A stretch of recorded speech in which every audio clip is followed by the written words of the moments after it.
मैंने आपको projection of a vector तो बता दिया था, क्या होता है प्रोजेक्शन ऑफ वेक्टर, तो बता दिया था ना, प्रोजेक्शन ऑफ वेक्टर का वो भी करा दिया था शायद, कंपोनेंट्स ऑफ अ वेक्टर। अब देखिए एक्सरसाइज 10.3। 10.3 क्या कह रहा है, find the angle between two vectors. Question number 1, question number 1 कह रहा है find the angle between two vectors A and B। इन दो वेक्टर्स A और B के बीच का एंगल फाइंड करना है विद देयर मैग्नीट्यूड्स। मैग्नीट्यूड का मतलब magnitude of A equals to 3 and magnitude of B equals to 2। तो मैंने आपको कल ही वेक्टर थ्योरम कराई थी और उस वेक्टर थ्योरम के अकॉर्डिंग था, we know that vector A dot vector B equals to magnitude of A into magnitude of B into cos theta. यही तो था vector A into vector B, तो angle between two vectors is that A and B equals to this. एक minute, और तो कुछ नहीं दिया। हाँ, और इसमें एक और चीज दी है, having the dot product of vector A into vector B equals to under root 6 and the magnitude of A is also under root 3. So we are having a direct relationship, vector A dot vector B equals to magnitude of A into magnitude of B into cos theta. तो सब values को हम substitute कर लेते हैं। A dot B under root 6 vector A under root 3 into 2 equals to cos theta, और cos theta equals to under root 6 upon under root 3 into under root 2। cos theta equals to under root 6 को हम break कर सकते हैं under root 3 into under root 2 upon under root 3 into 2। root 3 से root 3 cancel, या फिर cos theta equals to root 2 by 2। कोई भी नंबर अपने रूट्स में लिखा जा सकता है, तो root 2 को हम root 2 into root 2 लिख देंगे, ऊपर वाला root 2 ऐसा ही रहा। cos theta equals to 1 by under root 2। 1 by under root 2 किसकी वैल्यू है, cos pi by 4 की। तो ये cos theta equals to आएगा cos pi by 4, cos से cos cancel, theta equals to pi by 4। Clear आ गई बात समझ में? देखिए ऐसे ही सेकंड क्वेश्चन भी हम कर सकते हैं। सेकंड क्वेश्चन देखो, सेकंड क्वेश्चन क्या कह रहा है मुझे, चलिए पहले से कॉपी कर लीजिए, बोर्ड ज्यादा ऑक्यूपाइड हो गया। इससे नेक्स्ट क्वेश्चन सेम ऐसा ही है।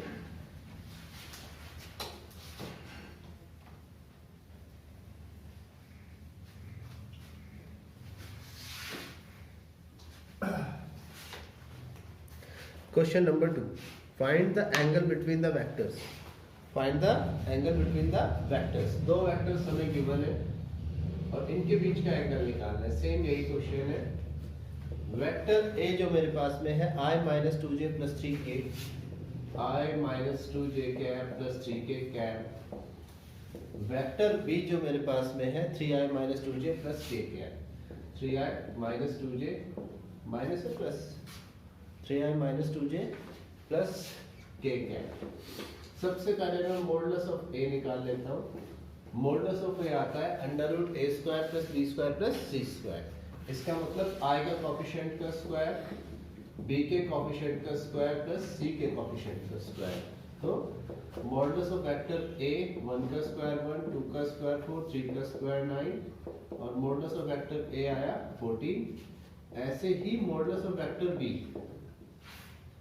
3 का स्क्वायर प्लस माइनस 2 का स्क्वायर प्लस 1 का स्क्वायर, या modulus value of vector B ये भी आए 9 plus 4 plus 1। Modulus value of B आ गई अंडर रूट 14। अब हमारे पास एक फॉर्मूला है, we have vector A dot vector B equals to modulus value of A into modulus value of B into cos theta. तो इनका डॉट प्रोडक्ट कीजिए। I minus 2j plus 3k dot B 3i minus 2j plus k equals to modulus value of a root 14 modulus value of b root 14 into cos theta. बच्चों कल मैंने आपको एक proof कराया था कि अगर दो वेक्टर्स इस टाइप से हैं a1i a2j और a3k, नहीं सॉरी इसको a1 b1 c1 से लिखा a1i प्लस b1। कल आपको एक प्रूव कराया था मैंने कि a1 i cap b1 j cap c1 k cap, इसका डॉट प्रोडक्ट है a2 i cap b2 j cap c2 k cap. जब मैंने इनका डॉट प्रोडक्ट किया था तो हमारा फाइनल रिजल्ट क्या आया था, a1 a2 b1 b2 c1 c2, यही तो आया ना। तो इसका मतलब जब मैं इन दोनों का डॉट प्रोडक्ट करूंगा तो देखो ये क्या आएगा, 1 into 3 minus 2 into minus 2 plus 3 into 1 root 14 into root 14 cos theta. 1 3 जा 3, 2 2 जा 4, 3 1 जा 3, root 14 into root 14 14 cos theta. अब ये आया 3 plus 4 7 plus 3 10 equals to 14 cos theta. cos theta equals to 10 by 14, ये 2 से कैंसिल हो जाएगा 5 बाय 7। तो cos theta equals to 5 by 7, या फिर अगर एंगल निकालना है तो theta equals to cos inverse 5 by 7 आ जाएगा। क्लियर हो गई? कॉपी कीजिए।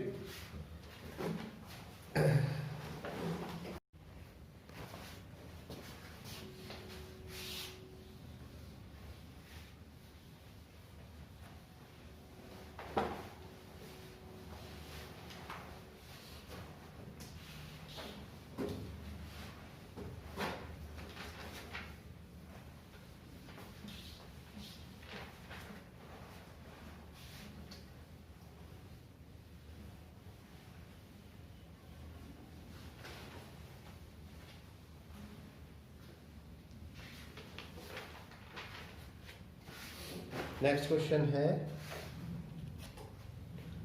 Question number 3। ये क्या कह रहा है, find the projection of a vector. क्वेश्चन number 3, find the projection of a vector. क्या है हमारा vector i minus I cap minus J cap, इसे मैं a इक्वल्स टू लिख लेता हूं I cap minus J cap on the vector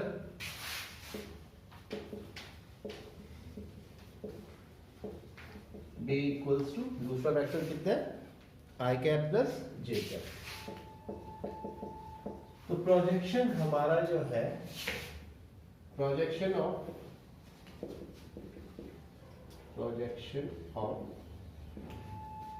vector a और वेक्टर b इज, किस फॉर्मूले से आता था projection of vector a on vector b is. कल प्रूफ समझाया था इसको कि प्रोजेक्शन क्या होता है, फॉर्मूला में बताया था, प्रूफ भी करवाया था। देखा नहीं घर जाके? Vector a into vector b, बिल्कुल सही, vector a dot vector b upon mod vector b, बिल्कुल सही, vector a dot vector b into mod b। तो ये जो प्रोजेक्शन आएगा a डॉट b यानी i minus j dot i plus j upon mode of b। Mode of b का मतलब है अंडर रूट 1 का स्क्वायर प्लस 1 का स्क्वायर। यहाँ पर i का कोफिशिएंट 1 है, यहाँ पर भी i का कोफिशिएंट 1 है, तो 1 डॉट 1 1 माइनस 1, ठीक है, अपॉन अंडर रूट 2, इसका मतलब इसका प्रोजेक्शन आया 0। अब इसके बाद क्वेश्चन नंबर 4 ऐसे ही कर लेना। क्वेश्चन नंबर 5 देखो, क्वेश्चन नंबर 4 से है होमवर्क, उसमें भी प्रोजेक्शन ही फाइंड करना है। अब आप देखिए क्वेश्चन नंबर 5। क्वेश्चन नंबर 5 में हमें 3 वेक्टर्स दिए हैं, ठीक है। तो पहला वेक्टर मेरे पास में है show that each of the given three vectors, तीन वेक्टर्स हैं। पहला वेक्टर मैं कहता हूँ a इक्वल्स टू है 1/7 2i plus 3j minus 6k। अरे भाई तो बैकग्राउंड म्यूजिक के लिए ए तो ये आ गया। एक minute, 2i plus 3j plus 6k, sorry plus 6k। b equals to आया हमारे पास में 1/7 3i minus 6k plus 2k, ये b है।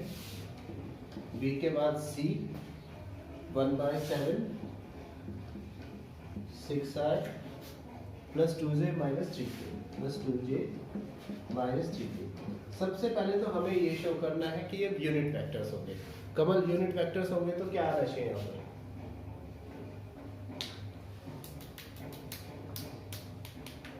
बताइए। आर्यन यूनिट वेक्टर होगा तो क्या होगा? इसका जो मॉडुलस है वो 1 के इक्वल आना चाहिए। यूनिट वेक्टर की ये प्रॉपर्टी होती है कि उसका मोड किसके इक्वल होता है? 1 के इक्वल। तो इफ इट इज इफ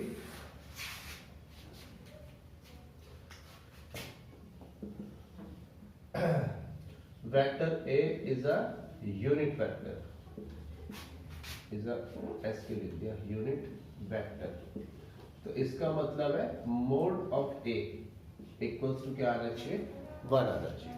तो हम अपने वेक्टर A का मोड ले लेते हैं 1/7, तो ये हो गया अंडर रूट 3 का स्क्वायर, पहला जो पोर्शन है 3 प्लस अगला माइनस 6 का स्क्वायर प्लस 2 का स्क्वायर।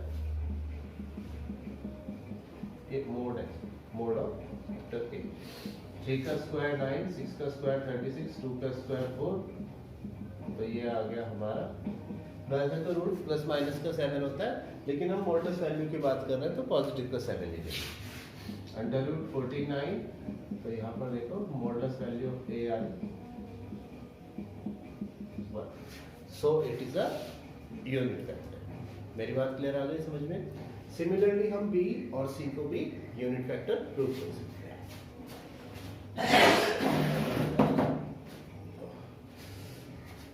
Similarly, we can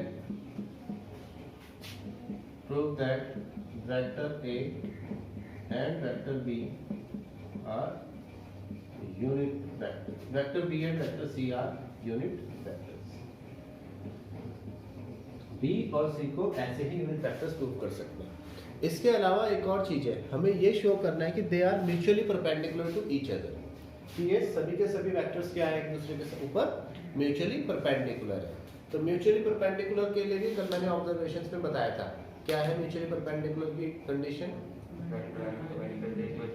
बिल्कुल सही। इफ टू वेक्टर्स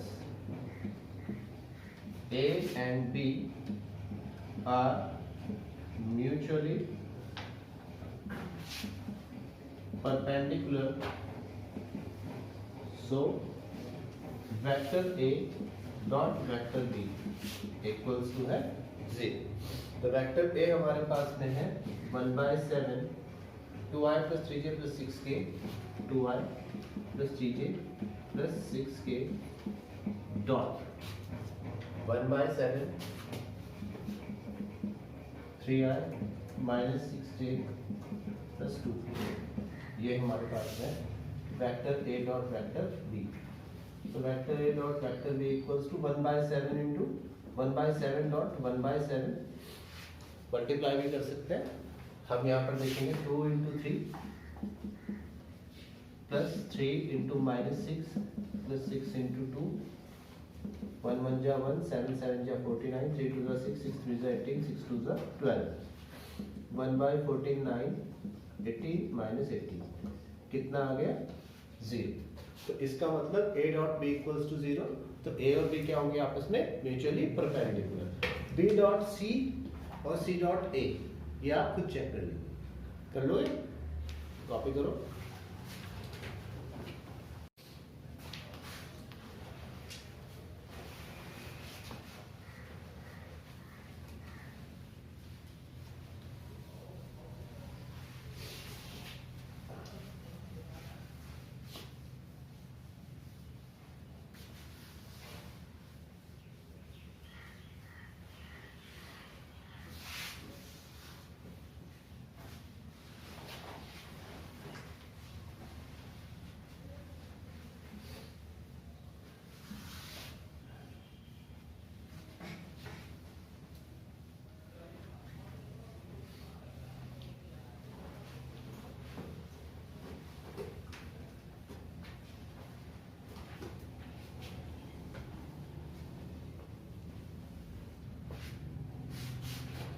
इससे नेक्स्ट क्वेश्चन है हमारा क्वेश्चन नंबर 6। क्वेश्चन नंबर 6 क्या कह रहा है?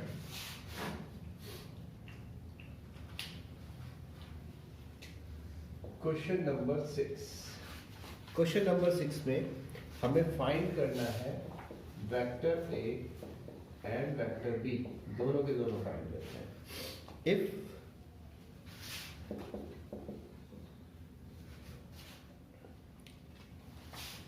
Vector A plus vector B dot vector A minus vector B equals to A.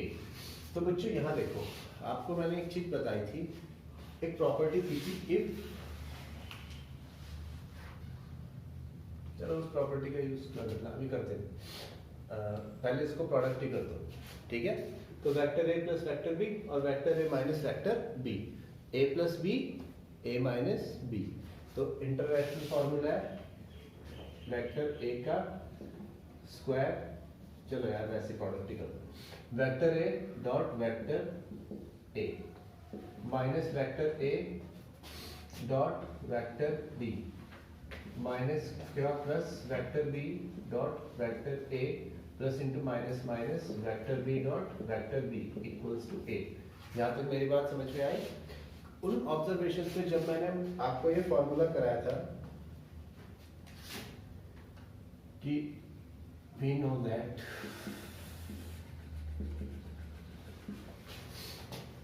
Vector A dot vector B equals to mod of A into mod of B into cos theta, है ना? When theta equals to 0 degree, तो इस case में क्या था? Vector A dot vector B equals to mod of A into mod of B, क्योंकि cos 0 क्या होता है? 1, है ना? And if b equals to a, मतलब सेम ही है, तो उस केस में क्या होता था? Vector a dot vector a equals to vector a into mod of a, इसका मतलब है एब्सोल्यूट वैल्यू ऑफ a का होल स्क्वायर। एक तो ये, दूसरा मैंने बताया था vector a dot vector b equals to क्या आएगा इस केस में? b dot a। क्यों आएगा? क्योंकि cos थीटा की वैल्यू कितनी है?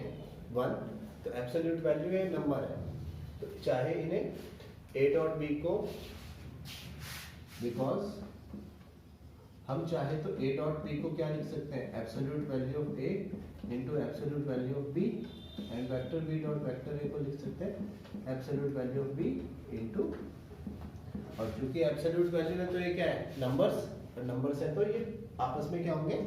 सेम होंगे। समझ में नहीं आ रही थी? तो इसका इन दोनों का यूज हम यहाँ पे करेंगे। इसमें ऐसा कहीं दिया नहीं है क्वेश्चन में कि थीटा इक्वल्स टू 0 डिग्री है, ठीक है? पर इस बुक में क्वेश्चन इसी टाइप से दिया हुआ है, जहां पर ऐसा दिया नहीं है कि थीटा कितना है, वहां पर थीटा आपको कितना लेना है? 0। जहां पर दिया नहीं है कि स्पेसिफिकली नहीं दिया है कि थीटा कितना है, तो वहां पर थीटा कितना लेना है आपको? 0 लेना है, तो उसी का यूज करेंगे। Then vector a dot vector a equals to क्या आएगा? वही vector a dot vector a equals to कितना आएगा? एब्सोल्यूट वैल्यू ऑफ a का स्क्वायर, क्योंकि यहाँ पर एंगल नहीं दिया तो एंगल क्या लेंगे? 0, तो ये आएगा आपका एब्सोल्यूट वैल्यू ऑफ a का स्क्वायर। मैंने आपको ये पहले ही बताया कि a dot b equals to b dot a, ठीक है? डॉट प्रोडक्ट में थीटा इक्वल्स टू 0 डिग्री है, तो ये दोनों वैल्यूज क्या होंगे? आपस में सेम होंगे। अगर थीटा 0 नहीं भी है तो भी ये दोनों वैल्यू सेम होंगी, इनके इक्वल में आएगा cos theta into cos theta, और एंगल तो दोनों के बीच का सेम ही रहेगा, ठीक है? तो vector a dot vector b plus vector b dot vector a, ये दोनों सेम है, ये क्या हो जाएंगे? कैंसिल। अभी नेक्स्ट स्लाइड में कर दूंगा, okay? Minus vector b dot vector b equals to आ जाएगा एब्सोल्यूट वैल्यू ऑफ b का whole square equals to a। इन्हें कैंसिल कर दीजिए, एब्सोल्यूट वैल्यू ऑफ a का square minus absolute value of b का स्क्वायर इक्वल्स टू a। अब हमें एक और चीज इस क्वेश्चन में गिवन है, we have absolute value of a equals to 8 times into absolute value of B, ये हमारे क्वेश्चन में यहाँ गिवन।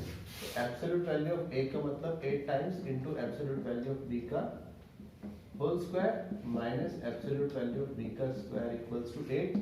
8 का स्क्वायर कितना हो जाएगा 64 into absolute value of B का square minus absolute value of B का square equals to 8। 64 minus 1 63 into absolute value of B का स्क्वायर इक्वल्स टू 8। हाँ कुछ गड़बड़ हो गई क्या? नहीं, ठीक है। तो एब्सोल्यूट वैल्यू ऑफ बी का स्क्वायर ए एंड बी, ये तो 1 आना चाहिए था। एब्सोल्यूट वैल्यू ऑफ बी का स्क्वायर इक्वल्स टू आया 8/63। एक मिनट, चलो मैंने कुछ गड़बड़ कर दिया, थोड़ा सा मुझे कंफ्यूजन से हो रही है। तो एब्सोल्यूट वैल्यू ऑफ बी का स्क्वायर इक्वल्स टू 8/63, या फिर स्क्वायर हटेगा तो absolute value of B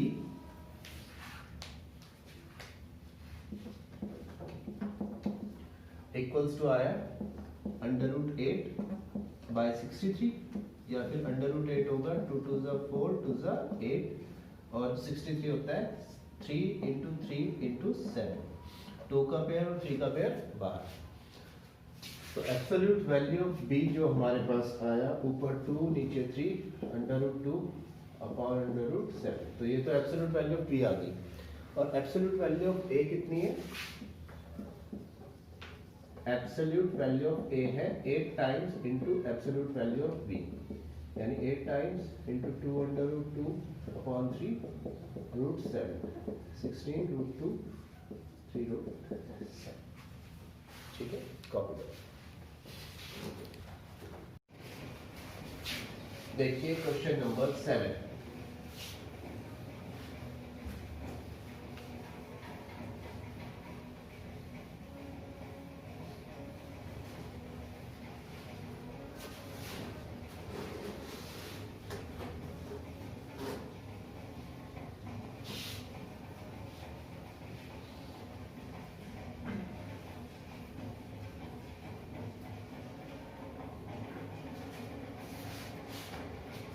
question number 7 है, evaluate the product of 3a minus 5b।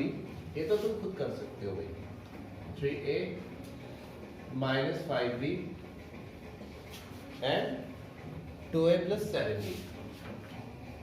ठीक है, खुद कर लेना इसको प्रोडक्ट करना है, डॉट प्रोडक्ट आपको पता ही है, आंसर मैच कर लेना। अगर a dot a absolute value of a का स्क्वायर लिखा होगा, b dot b absolute value of b का स्क्वायर लिखा होगा, अंदर के a b जो है ना ऐड कर देंगे।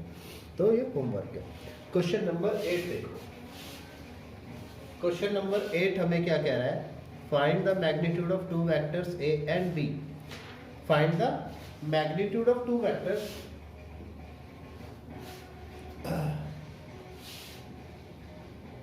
Magnitude of 2 vectors a and b। दो वेक्टर्स का मैग्नीट्यूड फाइंड करना है such that they are having the same magnitude, they are having the same magnitude है उनका। इसका मतलब absolute value of a equals to absolute value of क्या है b, दोनों का मैग्नीट्यूड क्या है सेम। और the angle between them is 60 degree, theta equals to कितना है 60 degree, and their scalar product a dot b, scalar product यही होता है, स्केलर प्रोडक्ट इज 1/2। तो इसके लिए we have vector a dot vector b equals to absolute value of a into absolute value of b into cos theta. हमारे पास ये formula है। अब put vector a equals to vector b, दोनों आपस में इक्वल है, तो vector a equals to vector b मैंने पुट कर दिया, and theta equals to 60 degree, ये भी पुट कर दो। वेक्टर a की जगह b किया, फिर डॉट प्रोडक्ट में आया b equals to absolute value of बल्कि इस तरफ नहीं पुट करना, दूसरी तरफ। एब्सोल्यूट वैल्यू तो इक्वल है a dot b equals to b की जगह पर मैं एब्सोल्यूट वैल्यू ऑफ b रख देता हूँ into b equals to cos 60 degree. ठीक है, अब vector a dot vector b equals to ये आया। अब हमारे पास में vector a dot vector b की वैल्यू कितनी है 1/2 इक्वल्स टू यहाँ पर आया एब्सोल्यूट वैल्यू ऑफ b का स्क्वायर। cos 60 की वैल्यू सबको पता ही है, rn कितनी होती है, खतरनाक है लड़का, कुछ ये पूछो गलत ही बताऊंगा। ये है 1/2, 1/2 से 1/2 cancel. Absolute value of b का स्क्वायर इक्वल्स टू 1, या एब्सोल्यूट वैल्यू ऑफ b आया प्लस माइनस 1, चाहे तो सिर्फ पॉजिटिव 1 भी लिख सकते हैं एब्सोल्यूट वैल्यू के लिए। अब ये b है and absolute value of a equals to है एब्सोल्यूट वैल्यू ऑफ b, तो एब्सोल्यूट वैल्यू ऑफ a भी आया प्लस माइनस का 1, दोनों की दोनों वैल्यूज आ गई। कॉपी करो।